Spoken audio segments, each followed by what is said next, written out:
রোজ একরকম ফোড়ন দিয়ে ডাল খেতে আমার একদম ভাল লাগে না। প্রত্যেক কাজেই একটা একঘেয়েমি থাকে, তাই মাঝে মাঝে কিছু নিয়মের একটু বদল দরকার পড়ে। তাতে আমাদের মন ভালো থাকে এবং মন ভালো থাকলেই কাজেও মন বসে। মসুর এবং মুগ ডালকে ভালো করে জলে ধুয়ে 1 ঘন্টার জন্য ভিজিয়ে রাখতে হবে।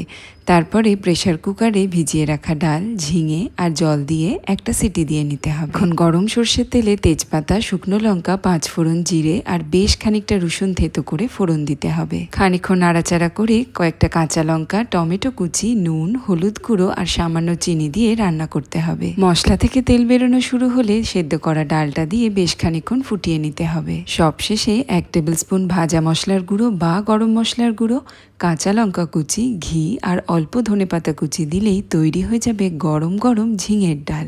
গরম ভাত, ঝিঙের ডাল, 1 টুকরো লেবু আর কয়েকটা পাঁপড় ভাজা, ব্যাস আর কিচ্ছুটি লাগবে না তোমার, আমি কথা দিলাম। বাড়িতে অবশ্যই বানিয়ে জানাবে কেমন লাগলো আজকের রেসিপিটা।